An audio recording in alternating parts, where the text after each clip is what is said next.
Hey everyone, sorry for that interesting opener there. Now I'm searching interesting. Okay. Anyway, there we go. Okay, this is Phreak, and it is an audio commentary. If you couldn't already tell, it's for WCR.com, and it's owners like that because I'm just so cool. Anyway, this is specifically for No Name's interview. I'm not sure if this has been posted on the front page or if you can only find it through the interview, but if it was on the front page, I urge you to check out the interview. So, go. Anyway, this is going to be a set of two 2v2 games, and originally I was going to choose just this one, and then it should be labeled like Game 1 or something. I was originally just going to do this one, and then I saw, hey wait, there's another replay in my 2v2 folder of these people. Let's look at it. Holy crap, this game's insane. So the second game, I'm also going to audio. It'll be cool. I'm going from GoStop's point of view simply because I play undead in teams because I want to more often.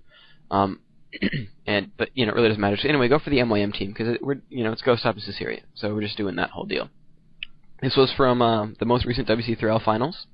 As you can tell by one of the observers, they have a straight line thingy in their name. The ESLTP spec guy. Not the host, but the other one. Anyway, yeah, that. So this is obviously from a LAN, so no lag advantage here. Everyone's pretty much using their own keyboards and mice because everyone brings their own keyboards and mice to the LAN events if it's like competitive and all that. Now, interesting thing about this MYM team is that they sometimes go dual undead, sometimes they go undead night elf, sometimes they go dual elf, and I don't really know why. And I don't know if No Name has asked them that or not, and if he has, I haven't got the answers to it, so I don't know. But I can only assume it sort of depends on what they're playing against and what map they're playing on. So anyway, this is the Undead Elf one, and this is a pretty strong team. Elf is strong in teams on... Well, I guess all the races can be strong in teams because they all have their separate advantages. Undead, for instance, has fiends and hero nuking. And chances are there's going to be one intel hero out there that you can get rid of every battle, and that's going to really severely hurt your opponents. So, that's always going to be in there for undead. And there's fiends, which are just incredibly strong in teams because they're durable and actually do a lot of damage. And with an ally there's enough tanking that you can make up for any focus fire on fiends with coil, and so you won't lose anything if they go after you. Which means they have to focus the front line. And that's the whole point of the front line in itself. So, this is a good game to sort of illustrate playing 2v2s. I went through this replay I think twice or something. One from each perspective at 8x speed the entire time. So I don't know. I think I have a pretty good scope of what's going on. Let's go ahead and unpause this already because I'm talking your ear off and boring you. So we're at 15 seconds, the 1x speed, GoStop's point of view, or any of the MYM players' point of view. Fog of War on, just because you have to look at scouting and everything. So let's unpause in 3, 2, 1, unpause.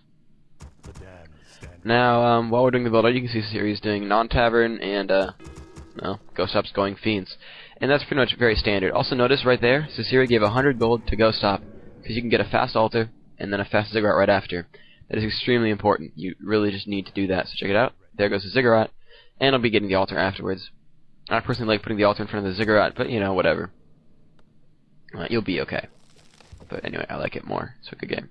Anyway, altar goes up, and yeah. So that's going on there. And then he might pay the 100 back, I'm not sure. But really it doesn't matter because if you're doing a Huntress build, which the series is going to be doing, you don't need gold for a while, you just need a fast acceleration of wood. And that's going to take a while, so, there's a... he has the gold to spare, he's not going to be spending it on anything, so he's fine. Anyway, the altar is finished for the Night Elf and DH. And the DH is because it's a good harassing hero, and besides, when you're going fiends, you need something that can at least fight off your opponent if there's a harass.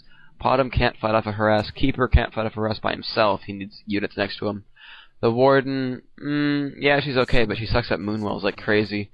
And all she can do is deal damage to a hero. And if there's a fountain of health in the middle, which there's not, but if there was, it'd be pretty much a not useful hero. So Warden, not so useful in teams, just because FOK is capped, and Shadow Strike only hits one target. I'm sure you can use it for chasing heroes, in addition to Coil Nova, but Mana Burn can deal damage to heroes, and really Mana Burn knocks out heroes like the MK, and getting rid of that guy is very important, because he's not going to level up very quickly with 4 heroes on the board for the other team, so you'll be okay.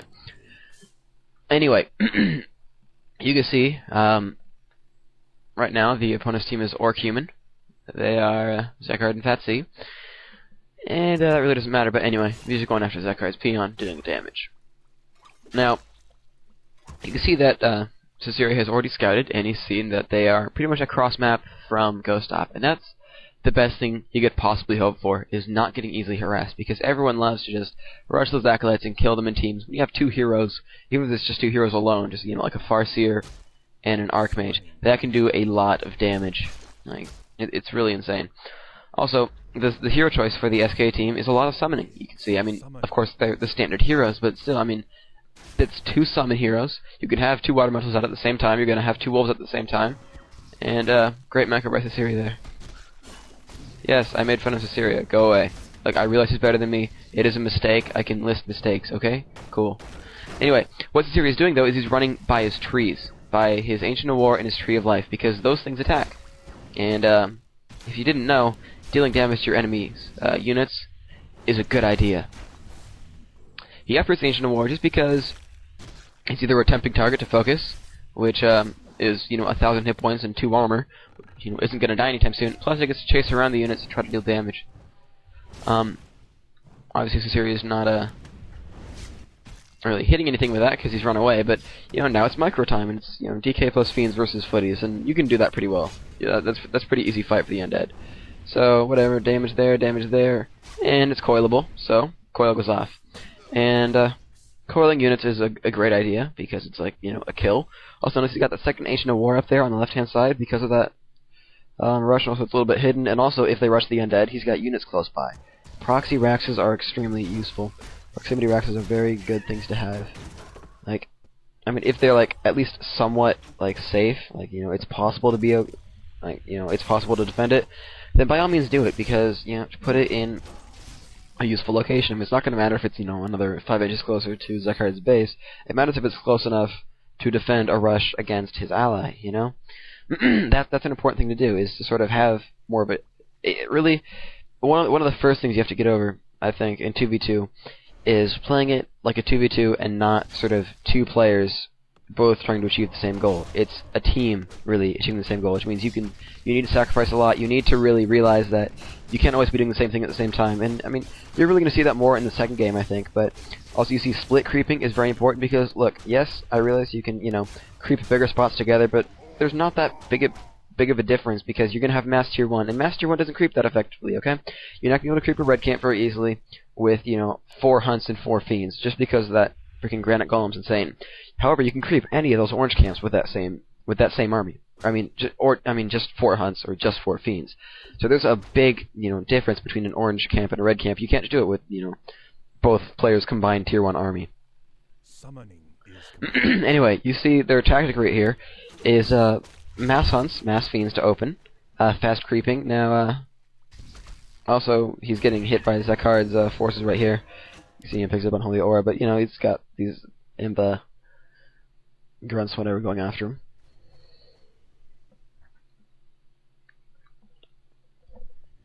And yeah, so Fountain of Health and Balance in the middle, whatever. It's not really important.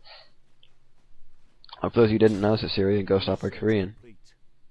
And Fat C is French, and Zekard is Korean as well. In case you didn't know. I don't know. I would assume most people do, but, you know, whatever. Anyway, as for the creeping pattern of GoStop, I think it's a little weak in terms of EXP, but it's strong in terms of items, because these consumable items are very important. Also, one of the things I found really interesting about 2v2 when I sort of started learning about it more, is that it's almost like played reverse of 1v1. I mean, that would sort of make sense, but, like, what happens? Like, Keep at the Grove was imbalanced in teams, but never used in solo. Why would a single target, you know, spell be overpowered when there's twice the armies? You know, I didn't understand that for a while. I mean, sure, there's the whole, you know, Farseer Keep at the Grove synergy, but I mean, you could use, you know, archers or hunts for that. You know, why is that, you know, not overpowered in solo? It's because the playstyle is different, and it's almost more exciting sometimes. Sometimes it's more of a creep fest, but oftentimes it's sort of a more exciting game type where you're actually going for more into creep checking, more into picking off units, and more into harassing than a solo game. You know, in a solo game, you've got, you know, base defense means a lot, and so you can take the time to tech even if, you know, your opponent has a stronger army because you have Wisp or you have Moonwells or, you know, whatever you have.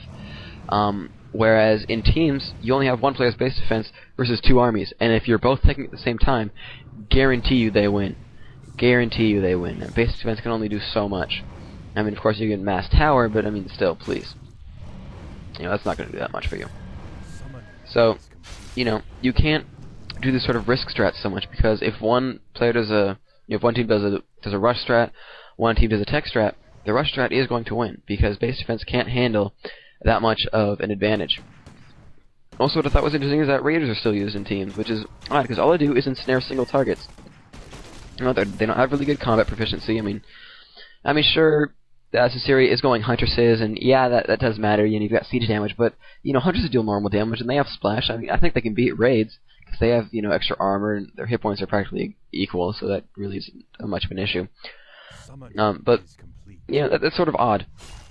How that kind of stuff is important, but really it's because 2v2 is more about picking off units than solo is, and that's kind of odd, but really what can happen is you can have one player creep up heroes, which is a bit of what GoStop's doing. You can see he's got 3 in 1, and another player does this sort of harassing game. As you can see, Susiria only has a level 1 hero, because he's been doing this sort of a little bit more of a harassment game in, you know, dealing damage and scouting and whatnot, because, I mean, sure, Huntresses are good creepers, but you consider the map with all these poison creeps, and you consider that the fountain in the middle is not health, so we can't heal up his Huntresses without burning through Moonwells.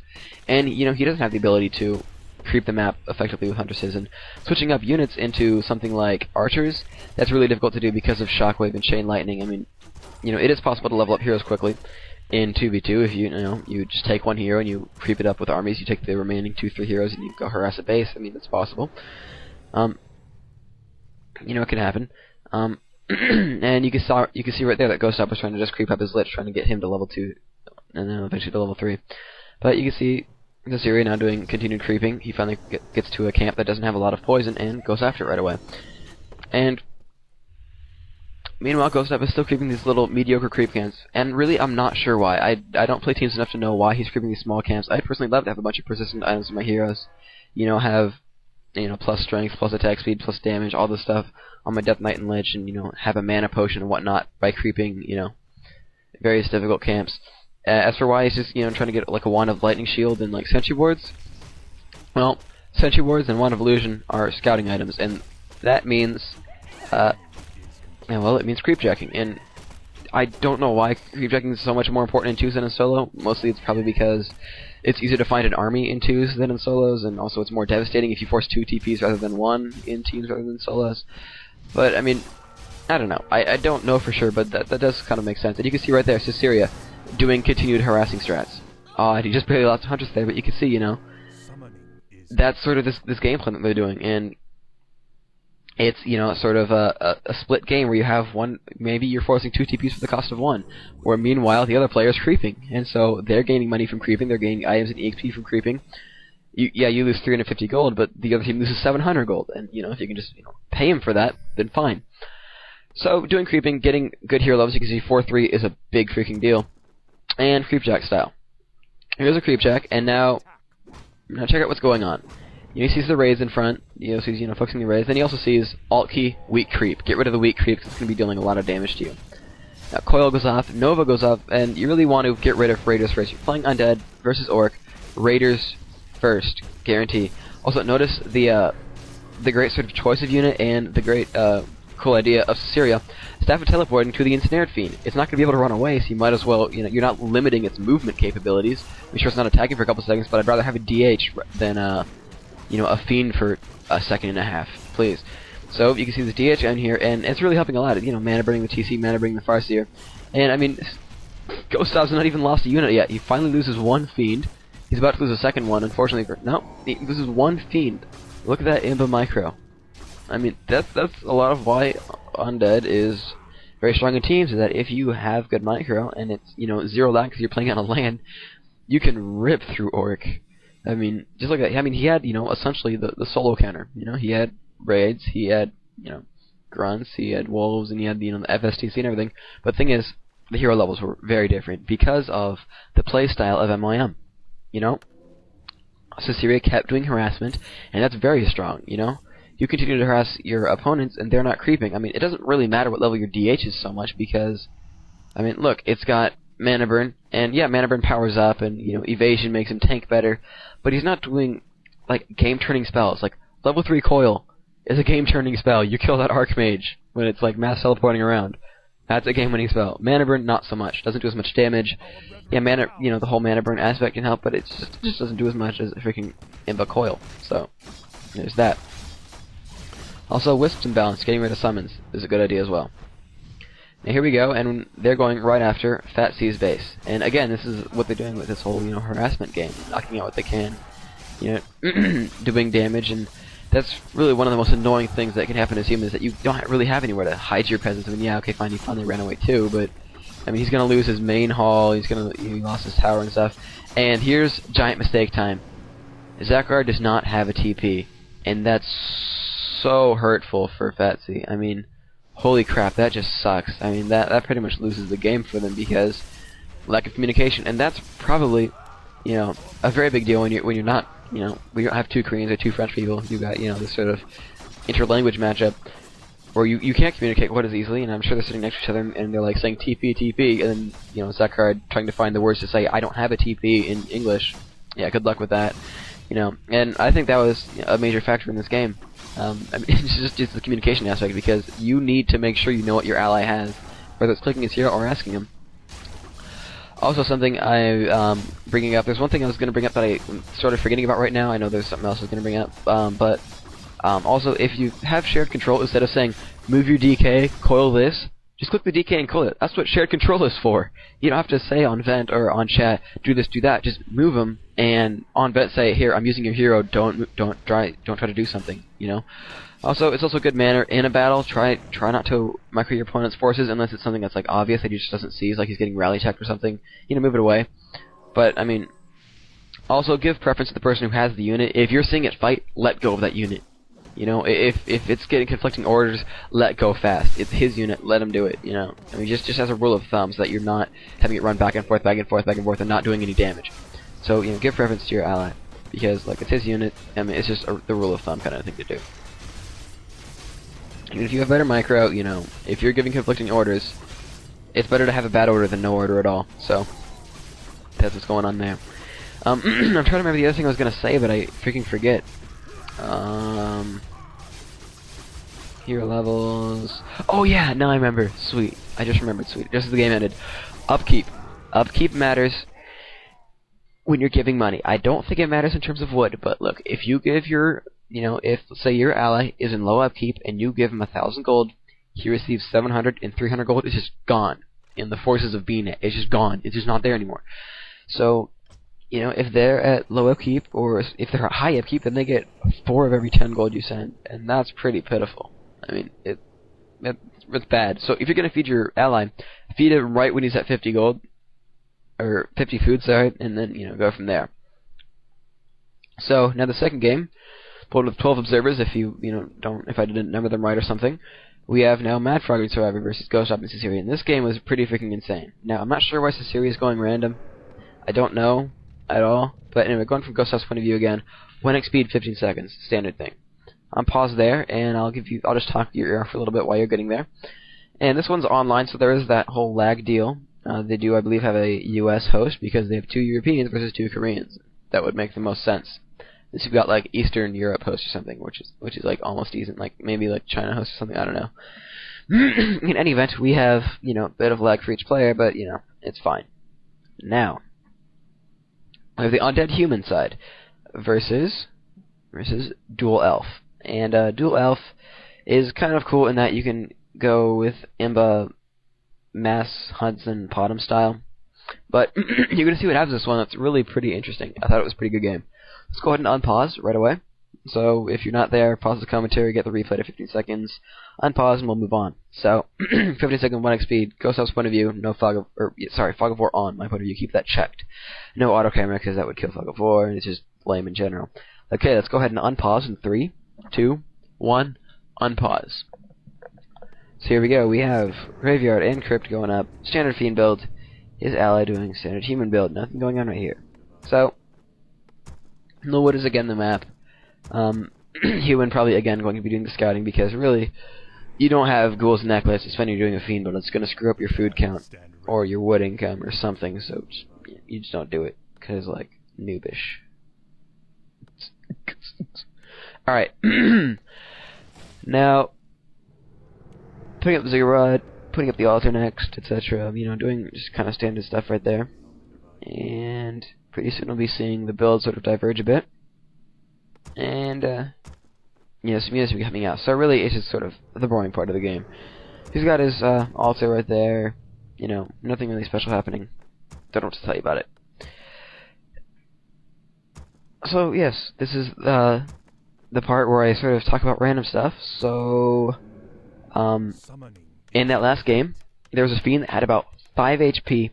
It got coiled, and then it instantly went down to 390 hit points. That was because, gasp, GoStop upgraded armor.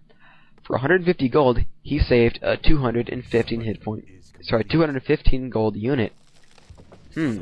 Somehow I think that upgrades were cost efficient in that game. That means upgrade your freaking units. They don't cost that much. For the cost of, you know, less than 1 unit, unless you're going ghouls or something, and then even still, the first upgrade is like as much as a ghoul.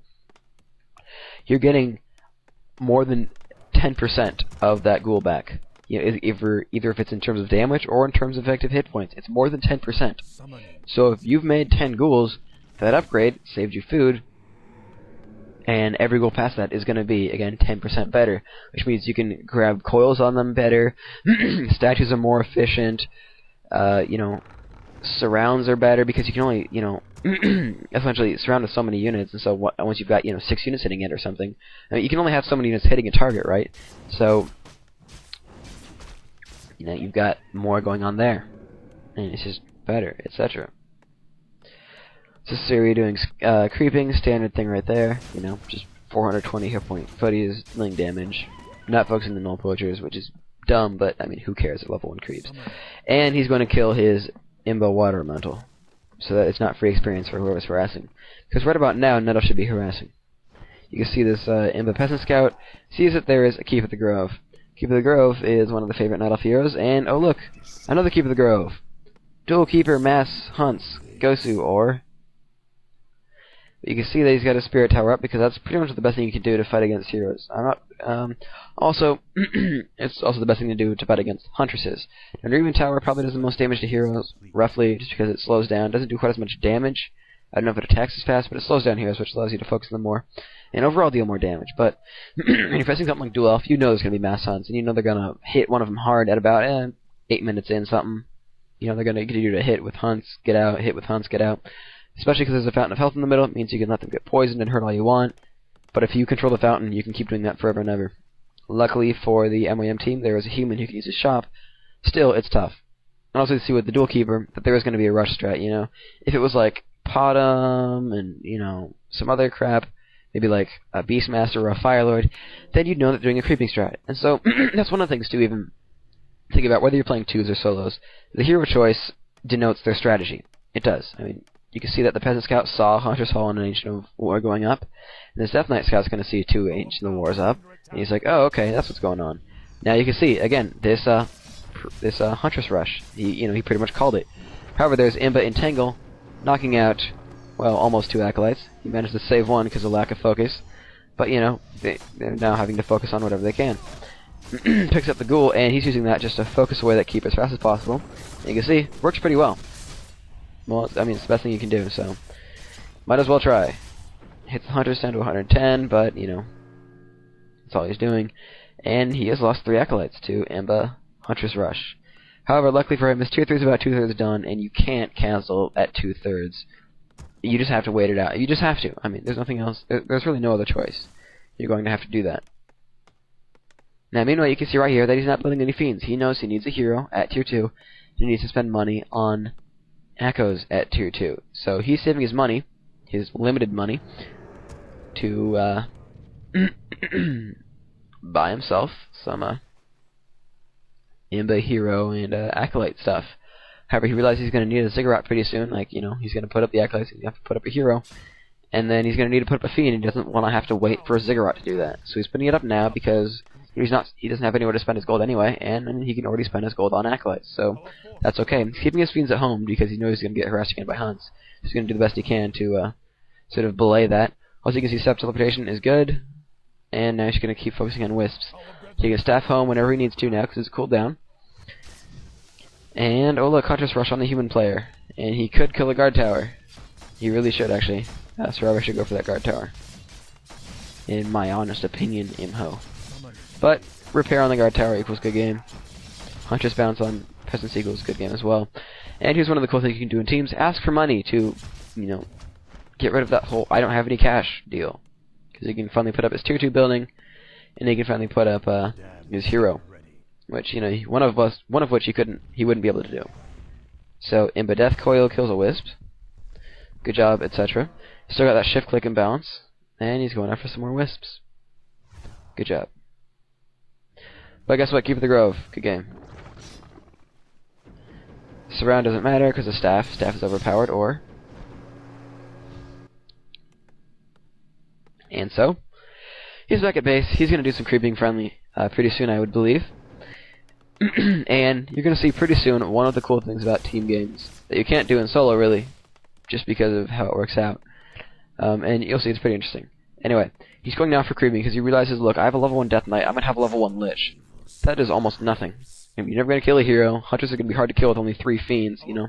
He's lost a lot of gold due to that Echo Rush, you know. That's already 225 gold just building the Echoes, and a crap load of gold lost from, you know, not mining with 3 of them. So, he's sending out Skeleton Scouts already, you know, checking out what's going on, trying to see if they're going mid, what's at it, whatever. And, oh look, a bunch of Huntresses. Who would have thought? Sees to keep the Grove. I don't think he clicks it to see if it's level 2, but, you know, that's still there, you know, at level 2. And he's like, oh, okay, I'm going to get jacked, so I'm running home already because I don't want to have to waste a TP. You know, I don't want to lose Fiends, even if I do TP, so let's just see what they're doing. So the Skeleton, and they're not creeping that yet. So Susiria makes some funky smiley. And the exciting part is coming up soon. Statue's out. Statue's very important. Second Slaughterhouse, also very important.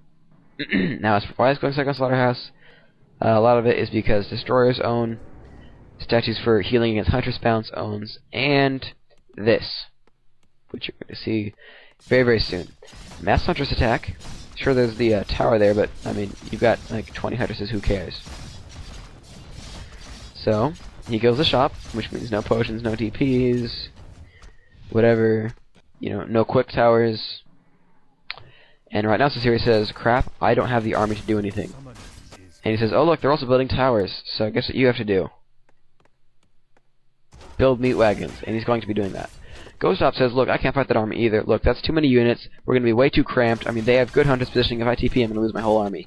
You've got to find a way to pick off the opponent while I try to get a level 3 Death Knight, at the very least. He's got his level 2 Death Knight. He's creeping. He's got the Mantle of Intelligence. That's cool. He's still got another charge with the Water and Currency because he just used one right now. Yes, there's a whole bunch of Huntresses. And a bunch of AP is going up, but, you know, it doesn't matter. You have to wait, Susiria, and you have to freaking hold this off the best you can. And guess what? With Water Metals and Stormbolt and a tower, he can do that. So check it out. Bolt, wasted, goes off. And Entangle goes off on 2 rivals, which really means a lot. But with that tower up there, actually technically I guess 2, and Water Metals and Militia, he's going to do whatever damage he can and just pick off units. He will probably sort of fight overall at a cost advantage because that tower really will do a lot of damage to Huntresses, but goes to Treant Summoning equals ownage. And now it's like, okay, look, I've got my first meat wagon out. You know, I'm about to have my second. There's the second meat wagon. And Susiria's like, look, I need you now. I'm going to lose my entire base if you don't come in right now. I lost my tower. You know, I'm sorry you couldn't get your level 3 DK, but at least you got your level 2 Lich. I need you now. They have too many Huntresses. I'm going to die. So, you know, when worse comes to worse, you have to try. I mean, if you really can't do anything, and, you know, Susiria, you know, fought off as long as he could, as best he could, and did well for that, you know, then GoStop has to come in with Fiends and Meat Wagons, doing a lot of damage to Huntresses, as you can see. He's picked off like 5 already in like freaking 10 seconds, even less than that. And he's gonna have to save his Lich if he has mana. He does coil the Lich, but he's only got a level 1, well, I guess level 2 Death Knight. And cooldown is such that he can't kill the Lich, or he can't save the Lich. Picks up level 3, but you know, and it's up to sort of micro and coiling correctly and everything. And picks up the Destroyer, he eats away the Entangle, and he just now needs to get positioning because he's killed the rest of the Huntresses. Because of the combination of forces of Susiria and GoStop, they've managed to kill, you know, the Huntress forces, and AP kills a Sork, and now it's time to use meat wagons and kill the APs, because they got rid of enough of the army that they can actually do something about this. Beforehand he actually had to fight Nick close to the APs, because if he ran away he'd just get entangled and killed, so that was a mandatory thing. But now he's got the meat wagons and he's owning. He's doing quite well. So kills the APs and is just simply owning. So as a peasant trying to repair some of that meat wagon imbalance right there, it's pretty smart to do. If your ally, repair your stuff, because any race can repair any other race's stuff, which is always nice. You can heal any other race's stuff too, statues, priests, all that works. Unholy aura, etc. Brilliance aura, etc. So you've got Brilliance aura DK, which is pretty sweet, I should say. And Susiria finally shares. Good job, Susiria. So check it out. What they're doing now is they're like, look, they just spent a bunch of money, not only in units which we killed, but also those APs, which is even more cost. Means they've lost some wisps, they lost some wood, which means they're going to be a little bit harder to buy higher tech units, because I mean that's they spent 320 gold. They spent 320 wood on APs, and they lost 4 wisps, which could be chopping wood. So, and that is a big deal right there. Although picking up the belt on the DK is actually smart, because look, that's going to be the primary target. Yes, the MK is important, but the DK holds everything together. It's a primary hero. Primary heroes are more important than secondary heroes, so you want those to live more than you want secondary heroes to live. Level 2 coil means more than level 1 bolt, generally. This is what's going on. Because the DK can play support hero, healing Destros and Fiends and everything. MK just nukes and sits there in front. So, getting HP in the DK, very important. There's actually another cool thing that happens in this replay, and it's really just pretty freaking sweet. So you'll see pretty soon.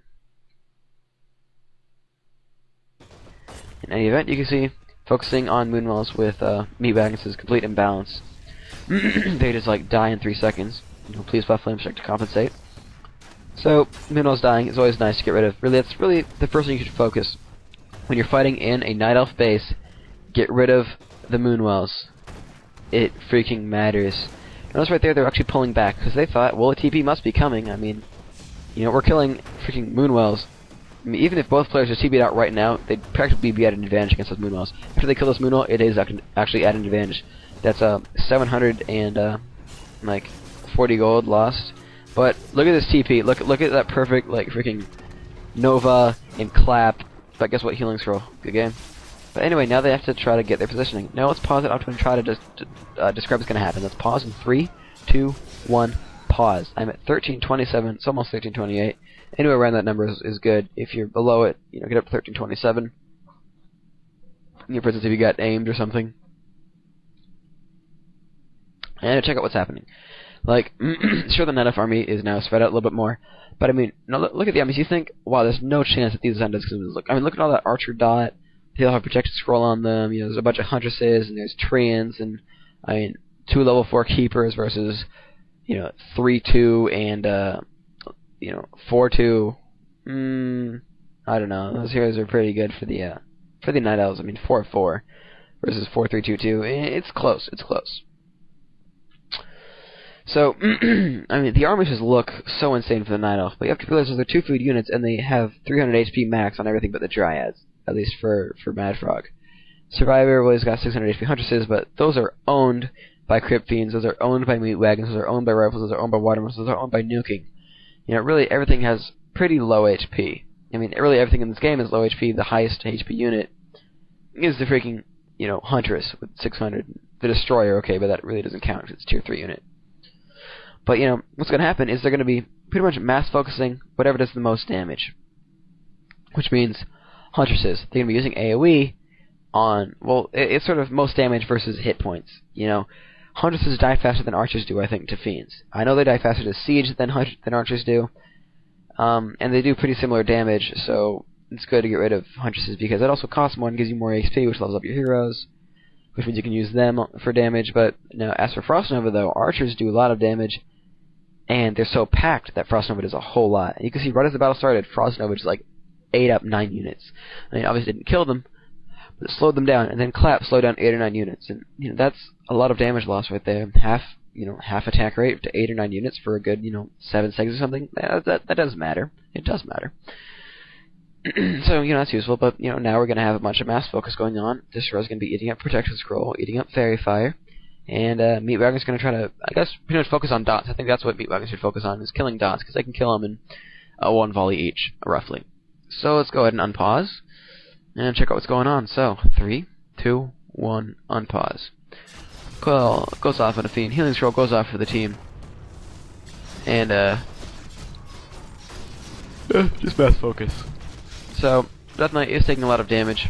He's really not in good shape. He's taking, just mass focus from those, Imba freaking Huntresses. But, Imba, Infopot, a good game. He's trying to get level 4, he's trying to just get to level 4, and then check out what happens next. It's, freaking imbalanced. Death Pact. Good game. Death Pact. And then mass focus on the Keep of the Grove. Keep of the Grove realizes he has to potion up and, runs around. But now look how much Mad Frog has advanced. He's, pushed away everything that MYM has. I mean, Destroyer is, eating up some more spells and whatnot. He's, he has some mana and everything. But I mean, the DK is way hurt. He gets entangled again. That's gonna have to be devoured. And guess what? Death Pact imbalance, A-bomb style. Gets rid of a freaking A-bomb, heals himself up fully. And then mass nuking on the Keep of the Grove, kills a level 5 keep, and that really matters. I mean, that's why Undead is nice in teams. Freaking, nuking owns a lot. And now he picked up level 5 DK. That means even more. That's insane. And the cool thing, Survivor can't even make any units because he lost his Moonwells. He has 2 AOWs there, doesn't even matter. Meanwhile, we had Imba scouting from Susiria, and he's like, hey, check it out, dude. There's some imbalanced expansion over there. We have to kill that next. That's one of the things you really need to do in teams a lot, is scouting, because, it's hard to tell if someone expands in, 2v2. In solo, it's pretty easy to tell who expanded, because, they'll have a smaller army than you, you probably win a fight because of it, because, they have 5-6 food less because of all the money they spent. And it's like, well, it's pretty obvious that he freaking expanded, so I'm gonna go beat his army, and then I'm gonna go stack him, and win the game there. However, it doesn't always work out like that, because, well, anyway, but in 2v2, you can't tell, because, well, maybe he just gave a little bit of money to his ally, just upkeep, it didn't all, get through, so they don't have quite as big as army as maybe they should have, or, maybe he actually lost a unit to creeps because they got blocked, or, there's a variety of things that can happen, especially, when you make money by creeping, if one person did all the creeping, he'd have more money, and whatnot. So that's one of the things sort of think about in creeping versus creepjacking. Creeping will get you a little bit of money. If you creep all game, you will probably earn close to 1,000 gold from the creeps. And, I mean, that does matter. I mean, people really don't notice it since it got nerfed from Rock. And I never really thought about it in Rock, because I didn't play very, powerfully. I wasn't, that good in Rock or anything. But eventually someone mentioned that, look, Undead beat Human Fast Expansion by mass creeping. They made their money by creeping, and then, they're roughly on par. And that's pretty cool. I think that's kind of interesting. So that's one of the advantages of power creeping. That's one of the reasons why creeping is very good, is that you do make money creeping. It's not a lot, but it does add up eventually. I mean, a simple green camp is worth something like 25 gold. I mean, you creep about 2 or 3 green camps, and you've paid for maybe a wisp that someone jacked off you, Now, obviously that doesn't mean a lot, but, it adds up eventually. Over the course of the game, maybe you have an extra rifle. That might have won you the game. You never know. Considering how close that last fight was, that could have very well happened. Anyway, level 6 Archmage imbalance, Bolt imbalance, Focus Fire imbalance, Slow imbalance, Killing Archers imbalance. Really, it's pretty blatant imbalance, I mean, please. Any event, Mad Frog losing buildings is imbalance. Ghouls getting raped by archers is imbalance. Keep of the Grove summoning treants, not imbalance because they suck, so forget that. Especially since he has Destros. I'm not sure why he's summoning treants when his opponent has Destros, but suffice it to say, he is.